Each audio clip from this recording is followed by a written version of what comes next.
Hello and happy summer, friends. This is Sam, and I have a quick introduction for today's episode. As we take some time to refuel an adventure this summer, we want to help make sure you're prepared for your fundraising event this fall.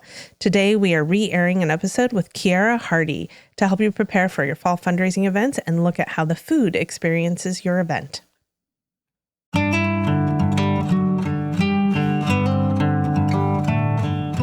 Welcome to the Fundraising Elevator, where we're all headed up. This podcast is a production of Elevate, an online learning platform for fundraising event professionals. We're coming to you today from the studios of the AV department. Please welcome our hosts, Kristen Steele and Samantha Swaim. Hello, and welcome to the Fundraising Elevator, where we are all headed up.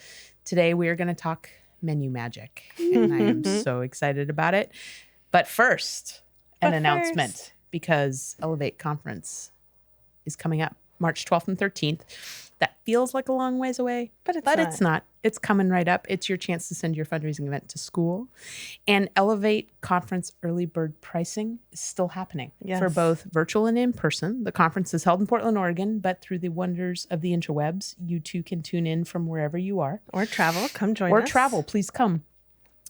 Early bird is good through November 8th. It'll give you 50% off virtual registration, 25% off in-person registration. Please visit elevatenonprofit.com and join us. Yeah, as a little added incentive, Chef Kiara, who's our guest today, is going to be doing the food on day 2. Yeah. So after you learn a little bit about Chef Kiara, hopefully you'll be motivated to join us at Elevate. Yes. Indeed.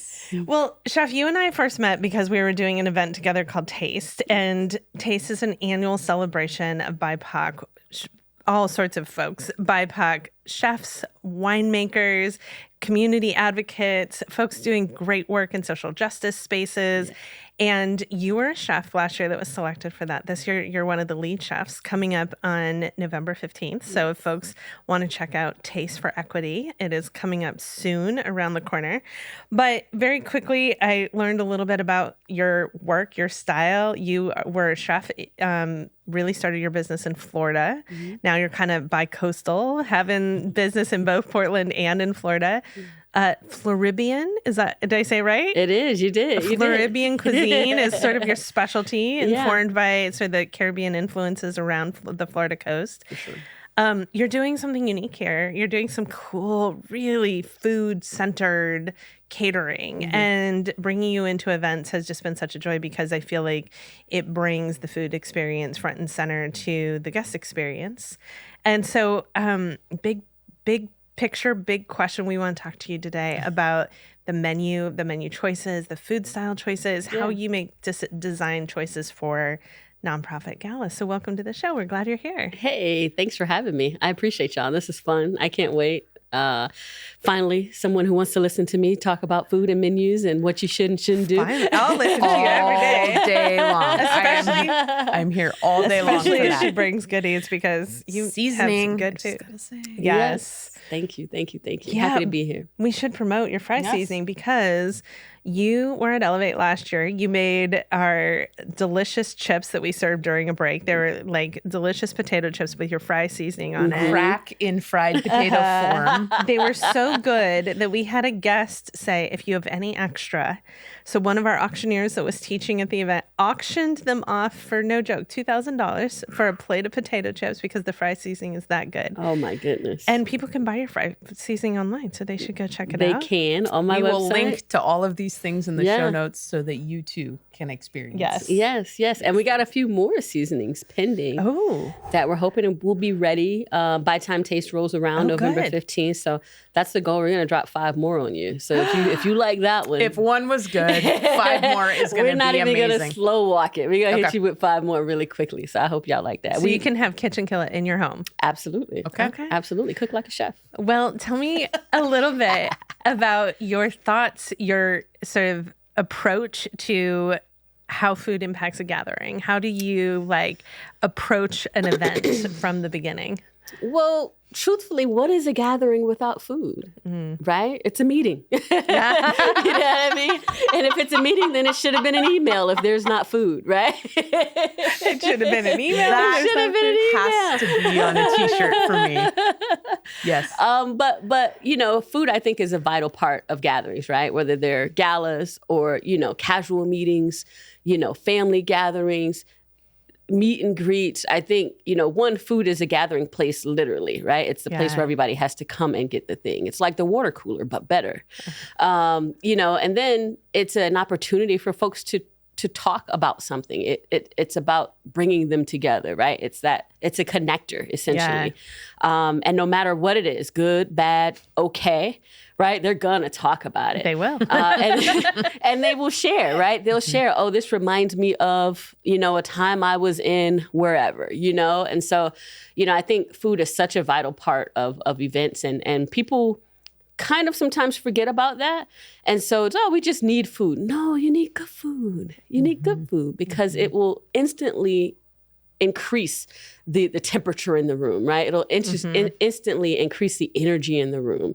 And then you get more out of folks, right? Whether that's conversation, whatever it is that you're looking for in people in that room, you'll get it from them if they're happy with their food, you know?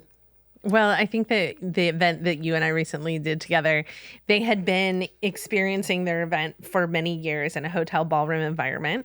And when you entered the picture and designed a menu for them and talked about seasonality and what was going to be local and fresh, it took their event to the next level. And people actually left the event talking about the food and the food experience, where it had kind of been in the background before. It was just like, it's, you know, whatever the hotel serves. But it was transformative for what was possible.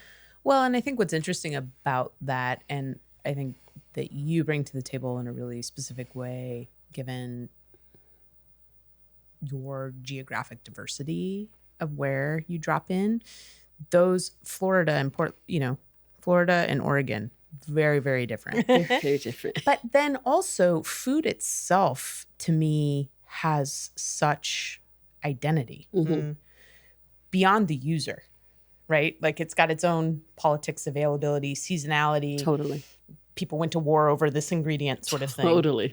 And then you give it to a chef, takes on a different identity. Right. And then you give it to a consumer, and it takes, so like all those different layers of identity that comes through that food. How the hell do you design a menu? Like with those pieces in mind, like how do you approach menu design for an event, and what informs that for you? Because the palette to me is mind-boggling of what could happen. Right. How do you even get to like, this is the plate? Right.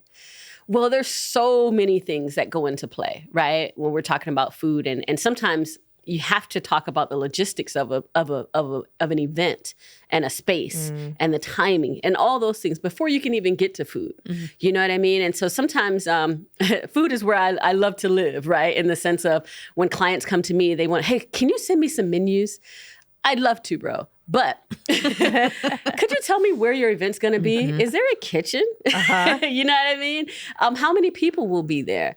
What, you know, do you want this served family style or do you want it served plated? All of those things go into play, because if there's no kitchen, then that means we have to build that menu around something that will last from the time it comes from my kitchen to this place and hold in a safe, quality controlled way that will still look great and be tasty on a plate, right? We had a client the other day who said, I want fried chicken. We're like, okay, cool. Is there a kitchen? So you want me to fry chicken 3 hours out and then bring it to you and then I could, but that's not what you really want, you know? And so sometimes when it comes to building menus, it's really about educating the client on, let's discuss your logistics. Let's figure out what your dynamics are of the entire space, of the room, of your guest. You know, are you going to have a room full of vegans? Will you have a room full of carnivores? You know, like that kind of thing. Let's discuss all of the details, and then let's talk about food. And so though I sometimes want to jump straight to food, there's so many other things that go into play. And then also, you know, the main thing is, how much fun do you want to have? Do you want rubber chicken gala food, or do you really want us to wow folks? And if you do, let us do some really fun stuff for you. And then if they give us the opportunity to do that, then we ensure that it's seasonal, right? We ensure that it's something that'll hold in quality. We ensure that it's something that will speak to the entire room, regardless of dietary restrictions and allergens and all of those things. And something that we can get out quickly and look great on a plate, right? We think about all those things.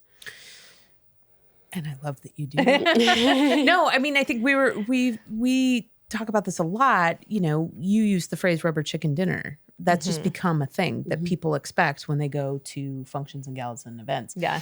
That if you notice the food, it's either that it's doing something really great or it's crap. Yeah. You know, when it's that kind of that middle, like lukewarm ground, it's not a part of the experience of what's happening. When you're talking, I'm thinking specifically nonprofit functions, how much is in the conversation of, do they have a kitchen? Because catering is portable, right? And so it has to be able to be executed in a variety of environments. But how much does the work of the organization and the mission of the organization also start to stream in as a story when you're thinking about menu and what's possible? Well, it comes to play when you're talking about, one, feeding the community, right? And oftentimes, many of these nonprofit organizations, in some way or another, they are feeding, quote, feeding or serving the community. Yeah. And so in our effort, we want to replicate their desire to serve and the quality of what they're doing in the community in whatever form they're doing that. We want to replicate that on a plate to their 300 or 400 guests. And so, you know, when we're talking about sustainability, you know, and clients who are green, you know, we do a lot of compostable, you know, dinnerware and things like that, right? We do a lot of sourcing from local farms. And so when we are talking to organizations that do things like taking care of children, we ensure that we have, you know, food that makes sense, right? That things that will transcend from young adults to children to older adults as well. So, you know, when it comes to what they do, we try our best to mirror that on a plate in terms of where we get our food from, in terms of who's working for us in the moment, and then how we put it out and how we're able to serve them, whether it's buffet or plated or family style. It's interesting. It's almost like you're talking about the politics of the food and less about the food itself, right? Yeah, it's where it came from, how it was sourced, who's serving it. But you just mentioned how it is being served. I want to talk about that because you also said, how much fun do you want to have? And for decades, we have done events where it is the same food service at every single event. And COVID kind of pushed the boundary around like gather differently, do it different. Like this is a complete reset now. We get to like come in and break down the barriers of like, but we've always done it that way, expectation, and say, well, let's do it different. How does like how you serve the food impact the fun you have, the menu choices? Like I think there's so many different kinds of food service. And I want to talk a little bit about, do you have a preferred food service? How do you make those choices? How does service come into play? Man, right away, do I have a preferred food service? Yes. Family style is it. Family style is it for me.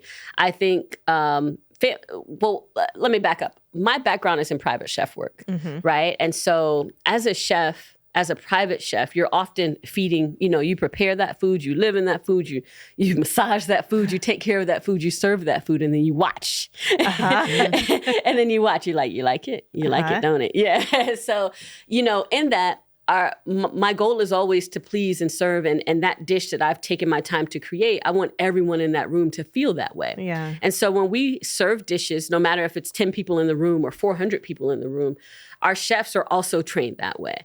And so when we want to create a dish that makes sure that guest feels like they've been taken care of one of one, and not that they're just one of 500 in the room, family style seems to be the best way to do that because we're able to plate food beautifully, but then also you're able to pass it around like you're at home. And it again creates conversation. It creates energy at that table, which then turns into energy in the room.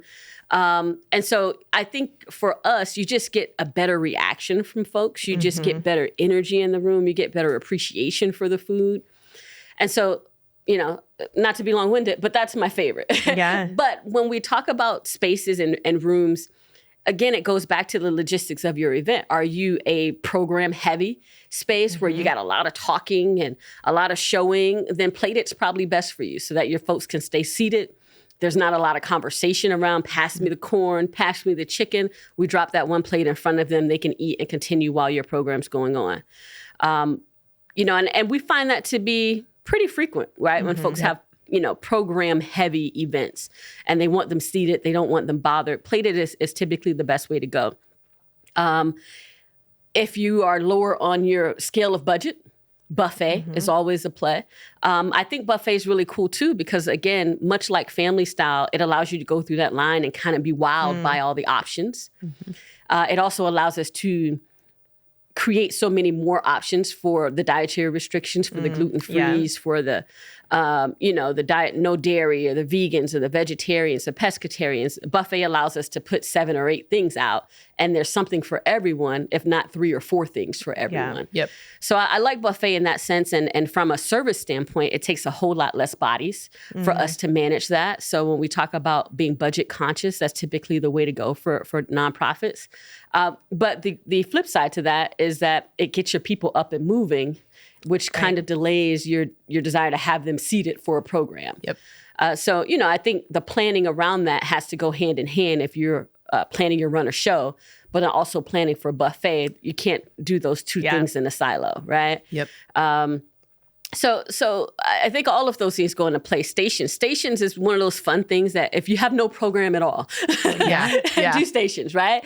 And one time we did an event and they actually, along with our chef manned stations, they had someone from their organization kind of doing a thing, right? With their literature, with their thing. And so that's an idea. It was really interesting. So it really limited what was happening at the front of the room. But every time you went to the pasta station, there was somebody telling you about the youth they're serving. You know what I mean? Yeah. Awesome. And there was, I think there might have been a kid nearby. So it was cool. It was a little hectic from our side, having so many non-kitchen people near kitchen stuff.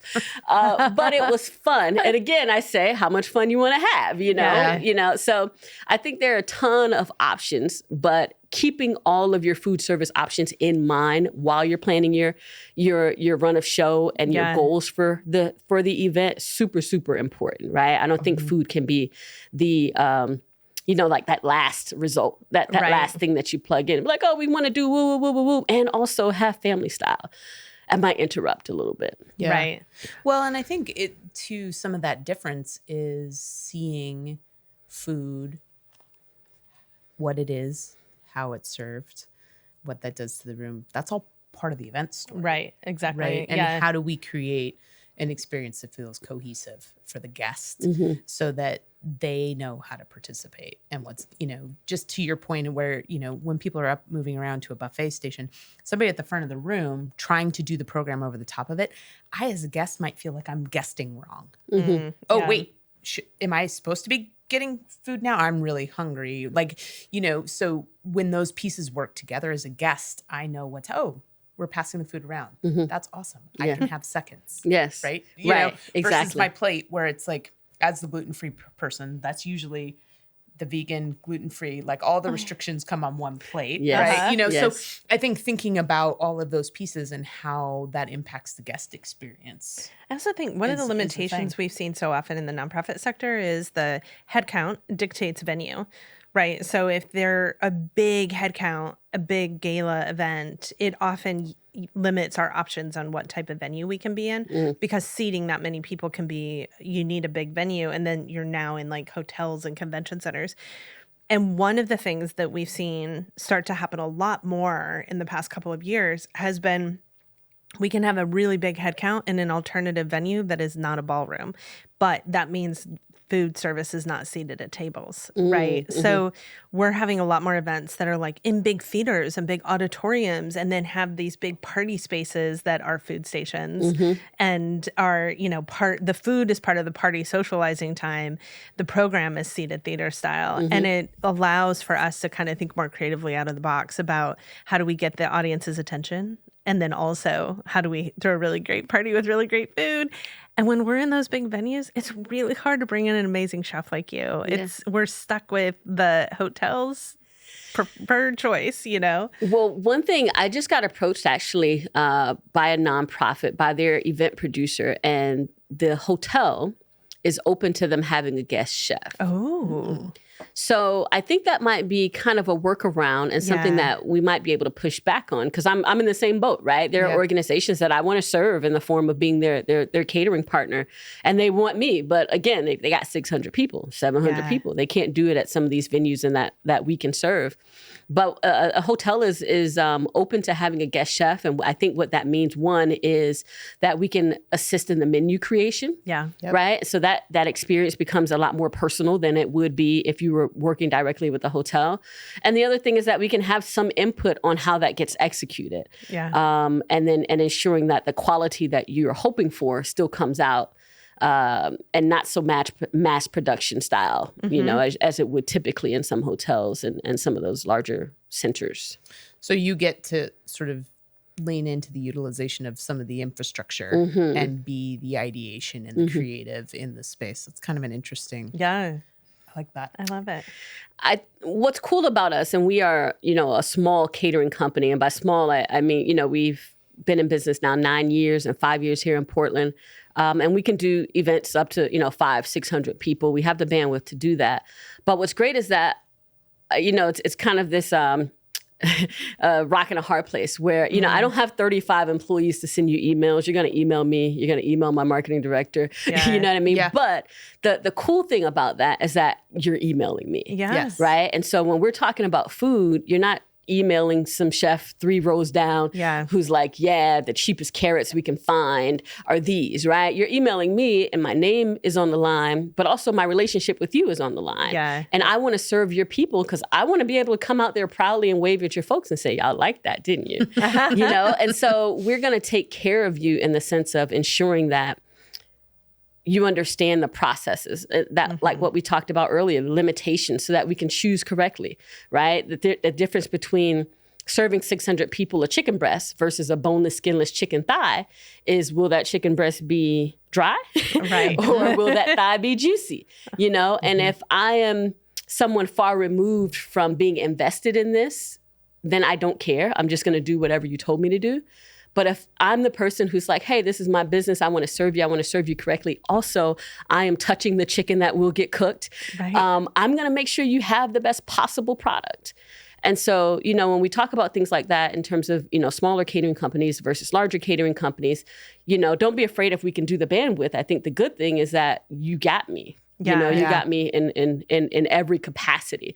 A client asked me yesterday, what color napkin should I get? I'm like, whoa, well, I'm not designed, but I can help you with that. You know what I mean? Well, and I have seen you take it even one step further, which is interesting because I think actually a lot of our catering partners have done this in the past, but in particular, you invest in the event also. You have shown up for your client events and supported a table and brought your friends, your fans, your supporters, other clients that you're working with as a way to give back to the organization. And then I think you get to experience it from the guest side of things too. Yeah, totally. Well, listen, my company's a Black-owned, female-owned, LGBT-owned company. And so, one, we employ people who look like us. Yeah. We want to serve people who look like us and do what we do and are who we are.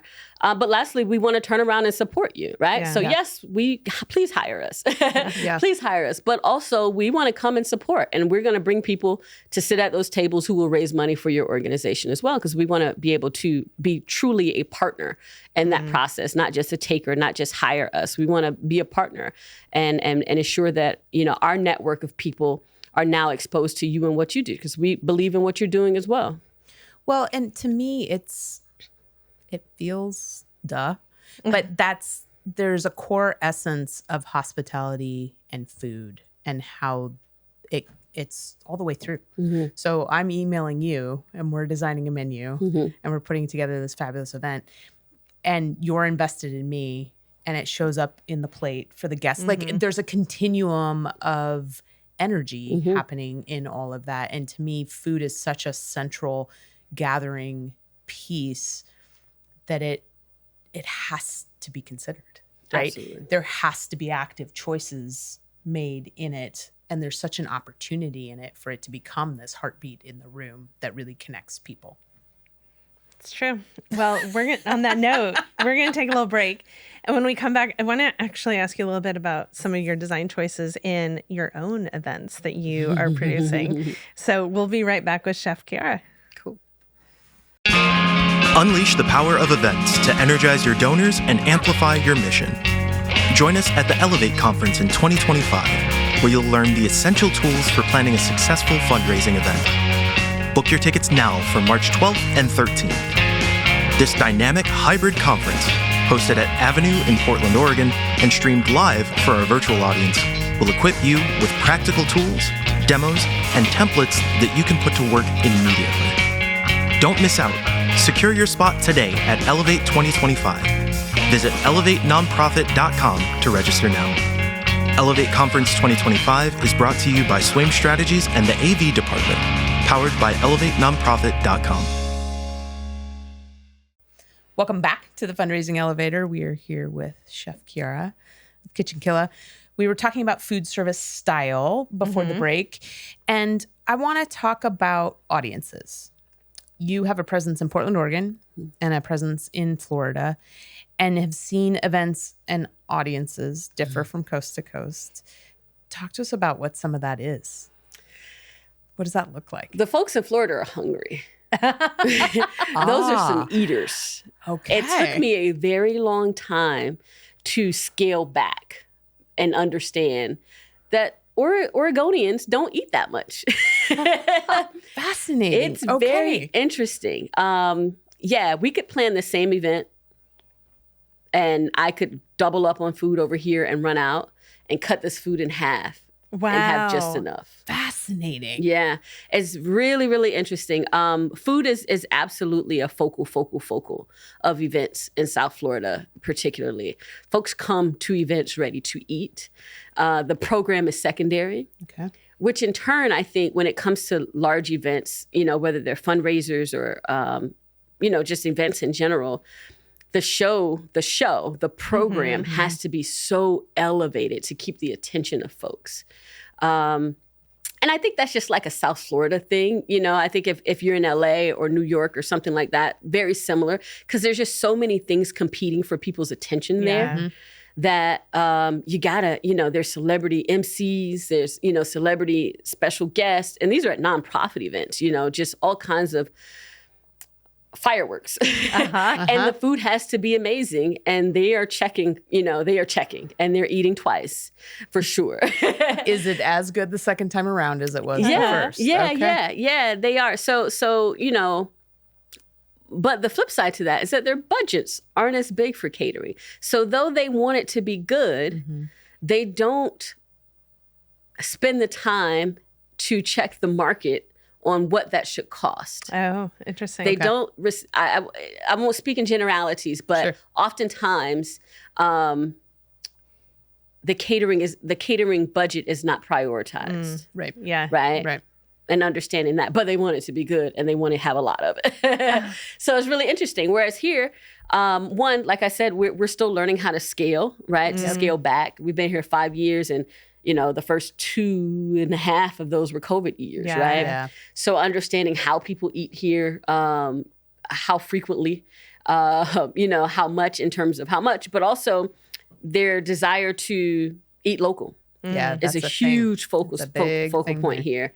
Eating local, eating sustainably, knowing where stuff comes from, supporting local farms, fresher, lighter, things like that. Though the menu writing is incredibly different on each coast. Absolutely. I want to know about the events that you produce, because you not only cater folks' events, but you also produce events.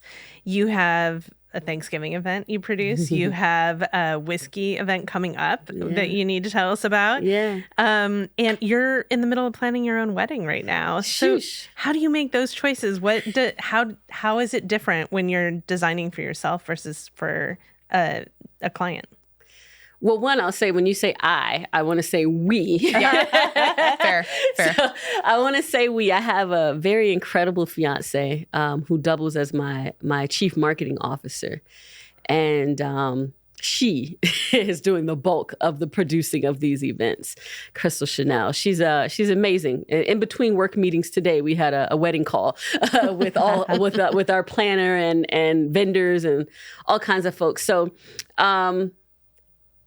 she has taught me to understand why we do events. I am let's do it. And she would ask me why. And I'm like, because I said so. Because the people want it. And she's like, that's not enough. Sure, the people want it, but why do they want it? And what are you going to tell them when they get there? What do you need from them? What do they want from you?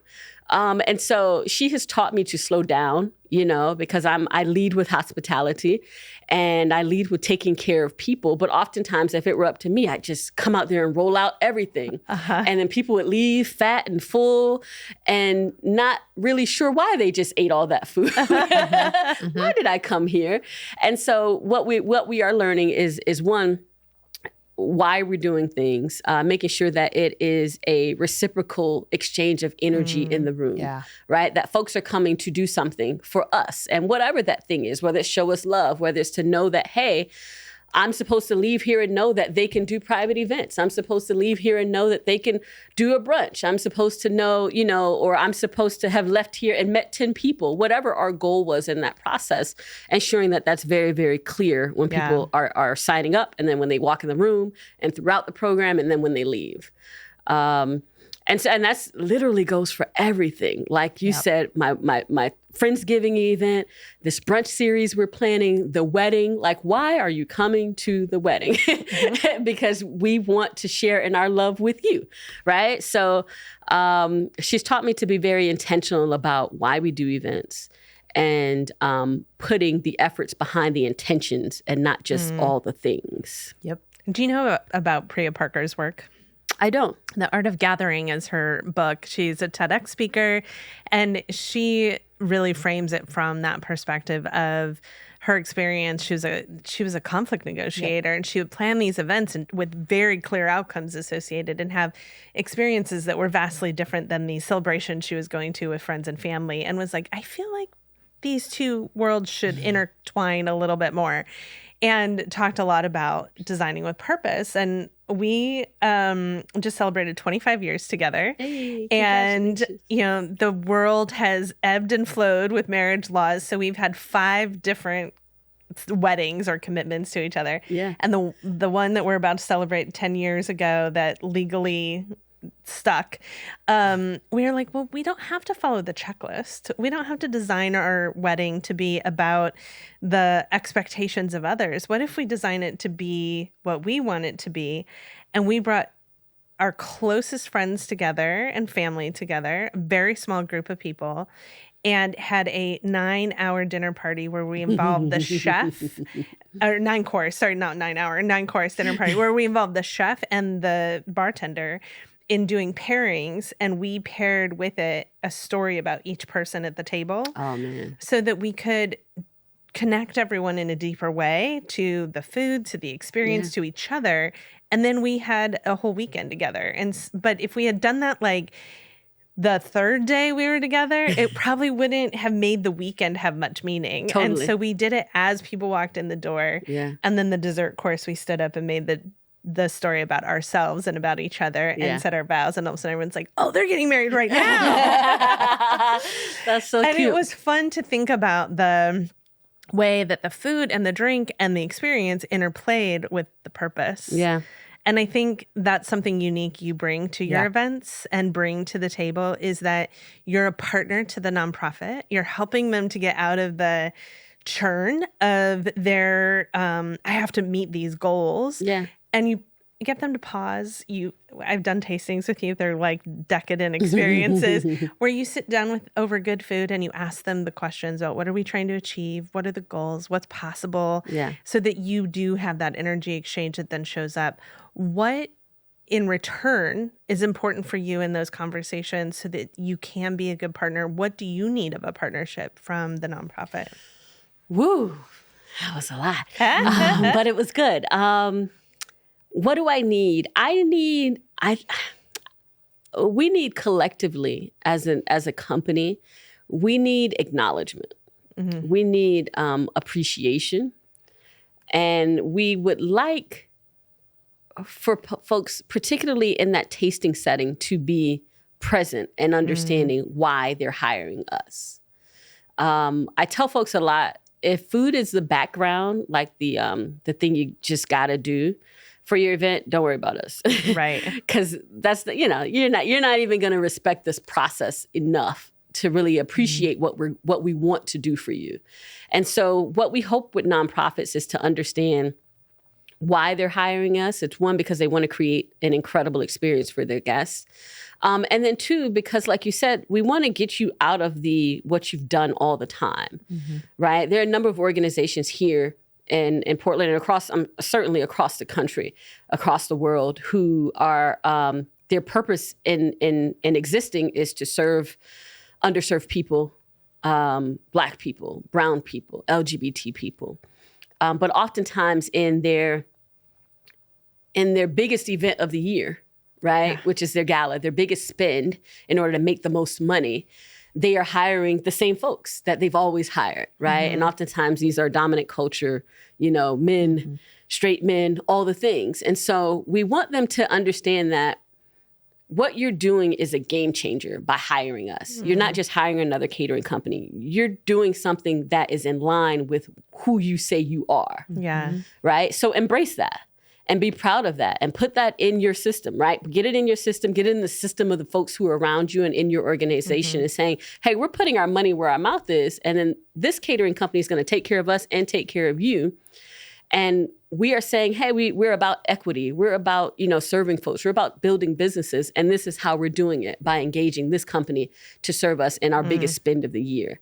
And so we want engagement, right? We want them to really care. Yeah.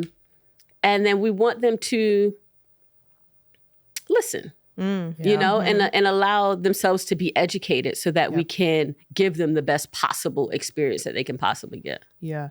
I think I want to just sort of underscore what I'm hearing, because I think it's critical. I think, I'm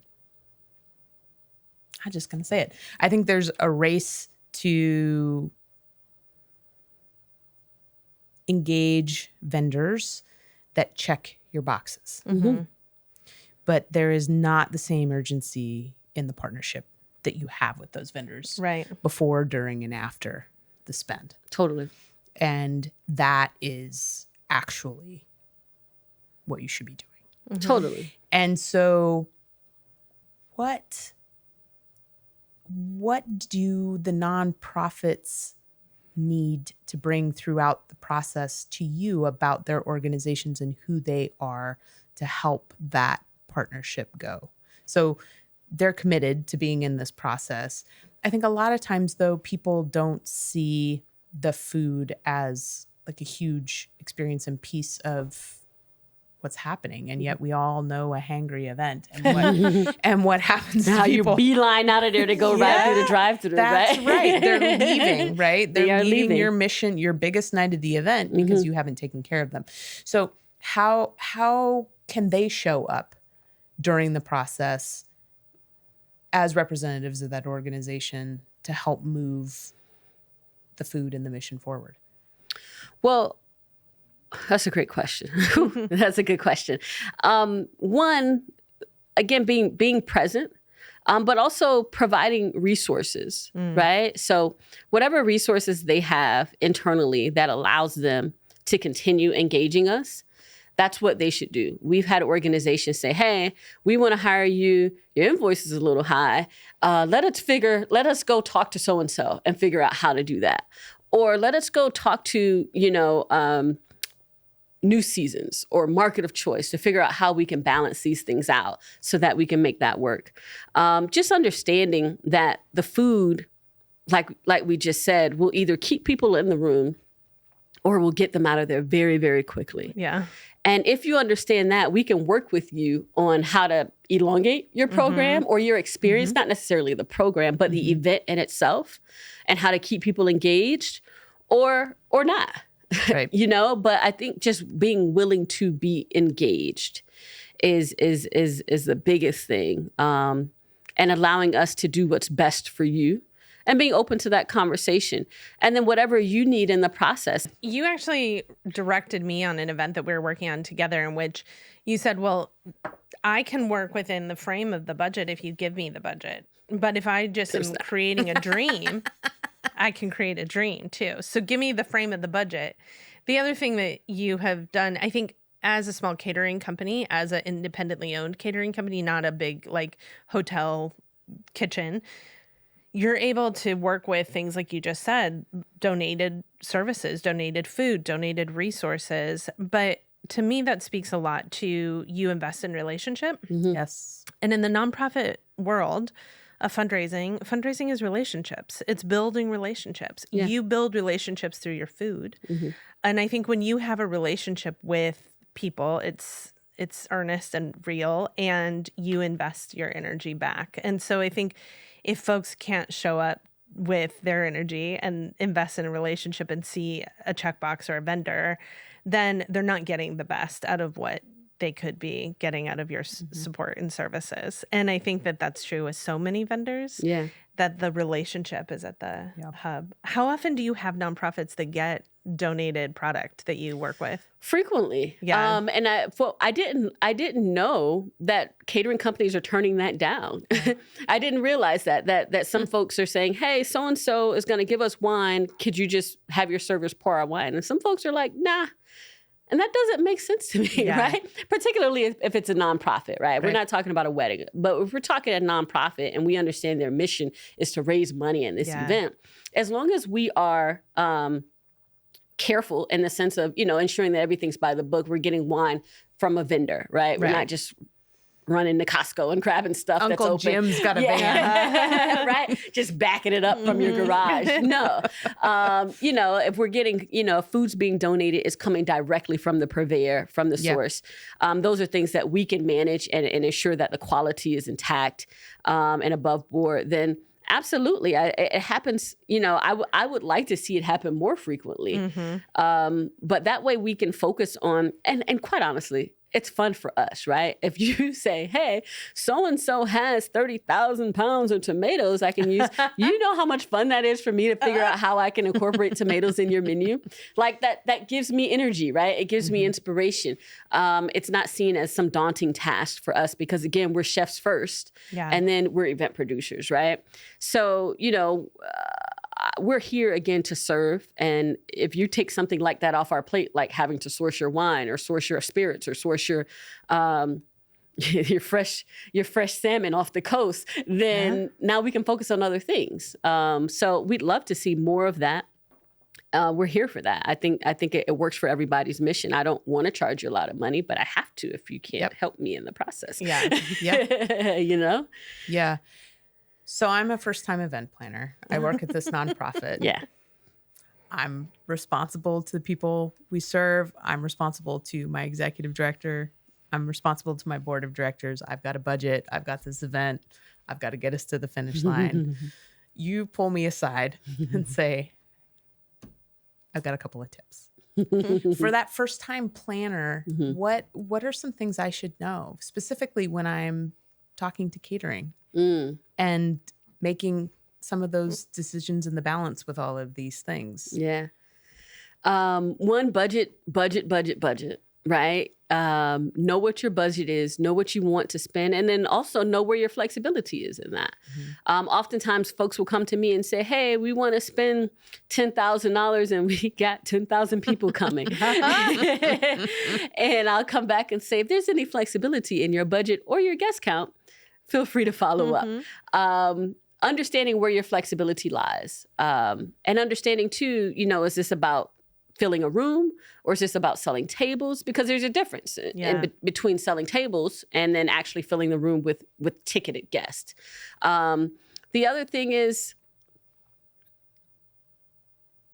plan accordingly when it comes to the timing, of things. Yeah. Plan accordingly when it comes to timing. It won't start on time. And chances are, if you're not script writing, it won't end on time. And so knowing that and where food lies in that, allow us to help you with the planning and the layout and the timing of that. Yeah. Pick a venue first. Yes. Pick a venue first. Don't have me write a menu for a venue you don't know about because it may not work in that venue. So understanding your venues, allow us to do walkthroughs with your venues if you haven't chosen a venue, or if we haven't been to that venue already, allow us to go with you and search for those venues. There's so many things. Well, what I want to pull forward that I think you're right on the money about is if you don't have a venue, you actually don't have an event. Yeah. Doesn't matter if you have a menu. Yeah. Like you don't have an event yet, right? Contracted, not just some hypothetical holds, right? But also what I'm hearing, and I really want to underscore, is that you're engaging professionals who do so much more than cook, who have such a broad experience of group dynamics, event dynamics, layouts, planning, all of these pieces. Utilize them. Let them be the expert they are, so that I, as the first-time planner at this nonprofit that is completely overwhelming to me, can actually rely on your expertise and take that off of my plate. Yeah. Right? And Very then true. say to you, what do you need? How can we do this? Totally. What does that look like? Okay, we're going to take a quick break. Thank some of our amazing partners, and we'll be right back with Chef Kiara.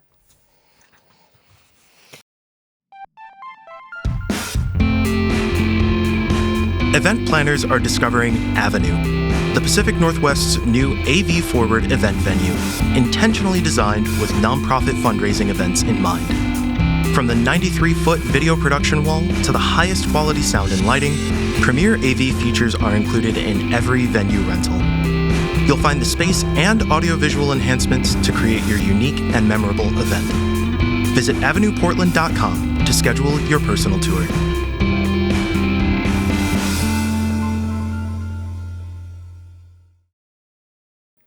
All right, welcome back to the Fundraising Elevator, where we're all headed up. We're going to ask you to jump in the elevator with us. We close every episode with a question of our guests about a recommendation or a tip that you would have to help people head up. How would you give advice to a planner, nonprofit, getting ready for their big gala, to help them to take their event to the next level? One, have a great host. Yes. Have a great host. I happen to know one. I happen to know you know a Yes, good you one. do. I happen to know one. My fiance is incredible. But truthfully, have a great host, because hosting is the energy in the room. It is who pulls people together. That host pulls people together. It gets them where they're supposed to be. It gets them hyped up. Care about your food. Truly care about your food. Don't underestimate the food in the room. It will either make people be excited, or it will make them start looking for their keys. And if you have a goal, them looking for their keys is not what you goal. want. It won't get you there. It won't get you there. And then lastly, invest in who you want to invest in you. Yeah. Right? That's in vendors, that's in your guests, that's in the venue. Like we just said, briefly over the break, let experts be the experts. Yeah. And pour into them, allow them to pour into you. Let that be a reciprocal experience, and let it be something that you're excited to do the next year. I think one of the biggest things is when you do an event when you do that debrief, what were you super excited about? Keep doing that. Yeah. And if you weren't excited about it, go try something else. You know what I mean? Because it doesn't have, there's so many galas. There's so many galas. Yes. There's so many galas. There's so many fundraisers. There's so many luncheons. And you can't think that just because you spent all year planning yours, Right. that it's the only one people went to this year. Right. And so make it special. Yeah. Right? Figure out how to do something that's really, really fun. Sometimes folks are going to go to 2 in a night. Right? How do you true. make yours stand up? Yep. How do you make it stand out? Yeah, have good planners, have good support, fundraising. I think, now having been having watched them many times, the auctioneers are incredible. Yeah. Picking the right auctioneer really turns the tide in a room. Having really cool things to auction off is fun too. Not the same old.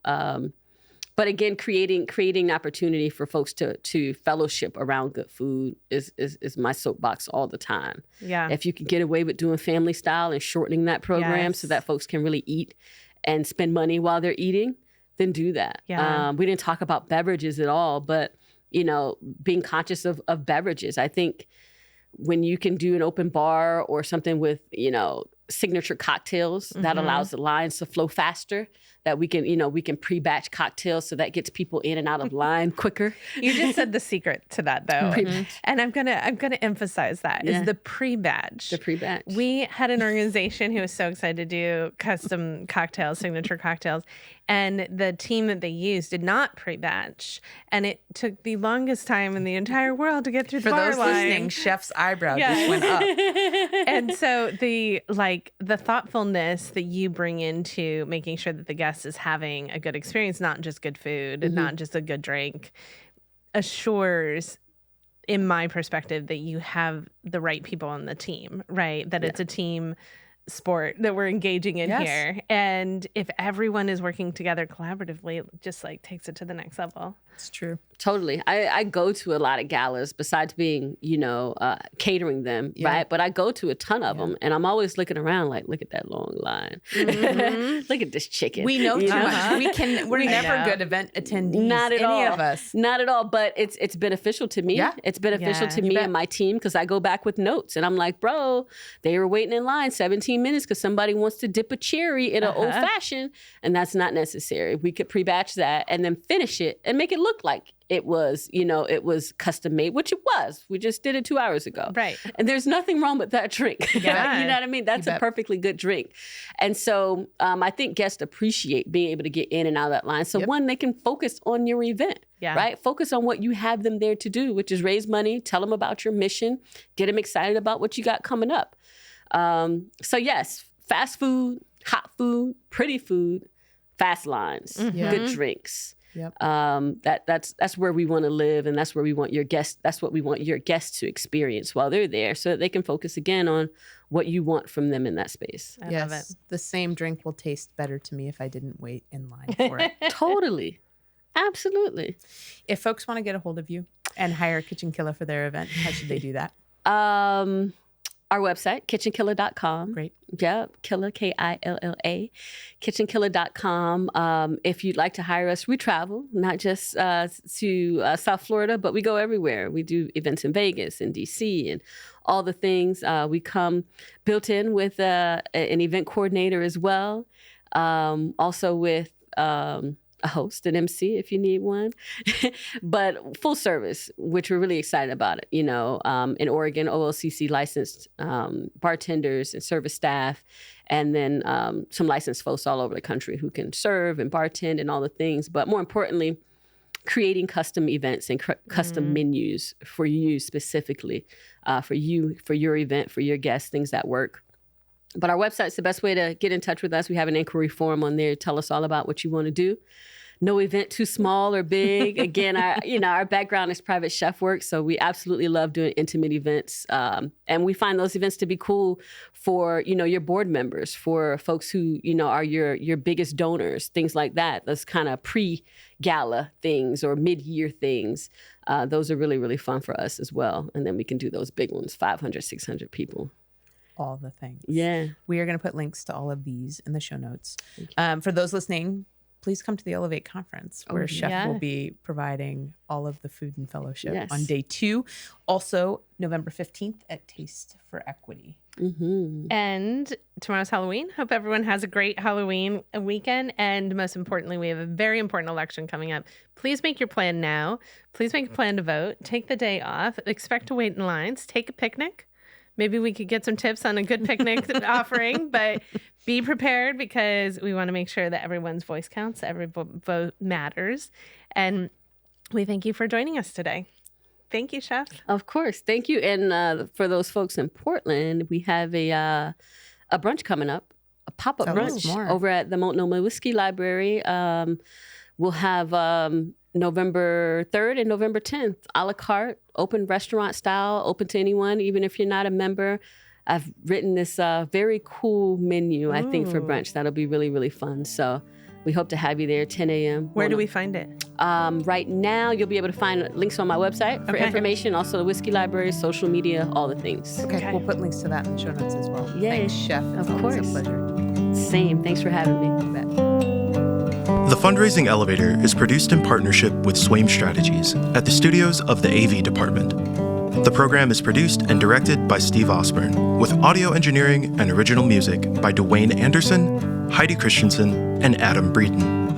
Video production by Shannon Doran. Graphic design by Pendulum Creative Group.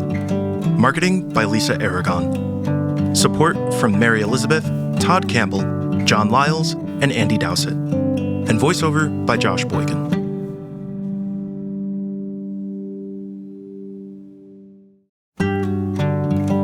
Hey y'all, it's Kristen. Before we leave, I want to ask for your help to make the podcast grow. If you enjoyed what you heard today, please like, follow, and subscribe to the Fundraising Elevator. And if you're getting a lot out of the show, share it with a friend. Leave us a review. These things help make sure that the podcast continues heading up. Thanks so much for being here and tuning in.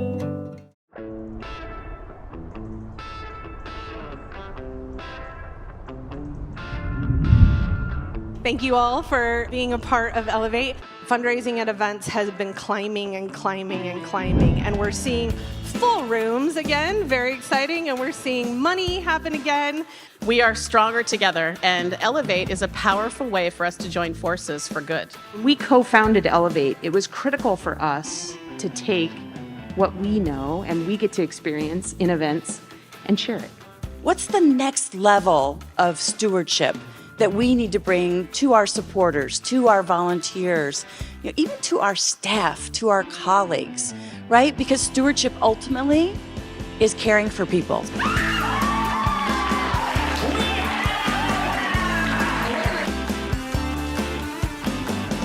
For our team here at Avenue and the AV department, being a part of the Elevate conference is a cornerstone of our year in bringing together so many friends from our network in one space to learn from each other and to collaborate and bring what each individual group has learned to the table to keep all of our friends in the nonprofit sector as up to speed as possible on trends and best practices in the industry. Little old streaming company in Portland has definitely branched out over the 3 years, and now we're still here in our own venue, which is great. There's a great energy in this room, and it's not just in this room, it's all the folks that are joining us online. The speakers so far have been unbelievable. I could probably sit and listen to Sam Swain and Kristen Steele talk for hours, because everything that comes out of their mouths is just perfect nuggets for what we're all trying to achieve with our fundraising events. I feel like every session so far has been so educational, so on topic, and really engaging and fun to be a part of. There were best practices that were solid gold some years ago, but they're changing now, and especially around event fundraising. During lunch today, my organization was featured, and we don't get the limelight too often, so I'm just really humbled to just, be in a great community of nonprofit workers. Gathering is a very important aspect of achieving community prosperity. We at Kitchen Killa are super excited to bring in new, fresh food, great food, a food that's exciting for people to eat. When people eat more, they drink more. When they drink more, they spend more, and these organizations raise more money. This was my first time coming, and I'm really glad I did. People seem really engaged. There's a lot of hooting and hollering and applause. If you're in the industry and you're not here, you're doing yourself a disservice. I think it's important that you come, and you come every year, not only to connect and together, but again, to learn new things and to learn best practices. I firmly believe that this is the place to be for every single event planner, fundraising professional, those folks in the industry. 4, 3, 2, 1.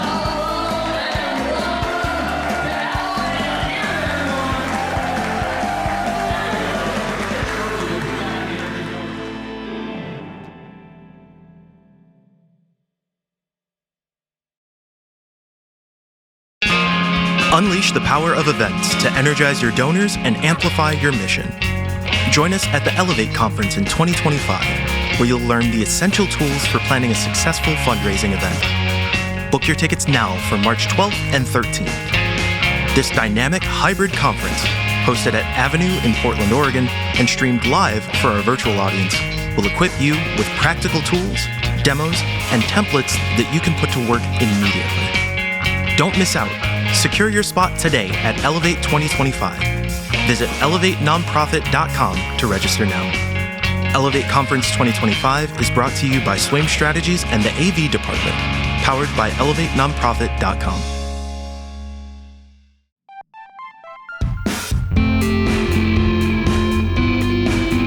Are you ready to engage supporters and grow your base with your own podcast?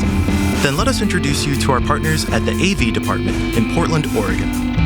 In addition to delivering exceptional live event audiovisual production and videography, they also have a top-tier production studio and an expert team ready to take your content ideas to the next level.